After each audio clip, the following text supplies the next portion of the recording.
Sollicité de toutes parts, Israël a donc promis une enquête après la mort de 7 humanitaires étrangers à Gaza. 7 collaborateurs de l'ONG américaine World Central Kitchen. Ils ont été tués hier dans une attaque ciblée contre leur véhicule blindé.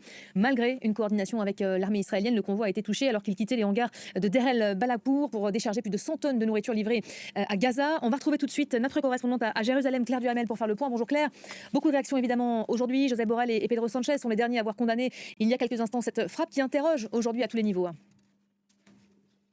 Bonjour. Oui, parce que c'est la première fois que des humanitaires étrangers sont tués depuis le début de cette guerre à Gaza. Ils sont 7, 4 ressortissants étrangers de nationalité britannique, australienne, polonaise et américano-canadienne. Tous ces pays ont bien sûr réagi. La World Central Kitchen, qui est l'ONG américaine qui les employait, a publié un communiqué dans lequel elle parle d'une frappe ciblée. Je cite, une attaque sur toutes les organisations humanitaires travaillant à Gaza. Et l'ONG, l'une des seules à fournir de l'aide alimentaire dans le nord de l'enclave palestinienne, a annoncé mettre en pause ses opérations à Gaza jusqu'à nouvel ordre. Ce que l'on sait de cette frappe, c'est qu'elle a donc eu lieu à Deir el-Bala, dans le centre de l'enclave, dans une zone sans combat. Ces humanitaires se déplaçaient dans 2 voitures blindées portant le logo de l'association. L'ONG indique aussi qu'il y avait eu une coordination avec l'armée israélienne qui connaissait les déplacements de ces humanitaires. Et puis sur les photos des corps de ces humanitaires, on voit que certains d'entre eux portaient des gilets pare-balles, les identifiant comme humanitaires de l'organisation World Central Kitchen. Et puis, vous l'évoquiez, les réactions à l'échelle internationale sont unanimes. C'est la condamnation. Le Conseil de sécurité nationale des États-Unis se dit profondément troublé, appelle à une enquête indépendante, tandis que l'armée israélienne a dit tout à l'heure qu'il y aurait une enquête transparente ouverte très prochainement.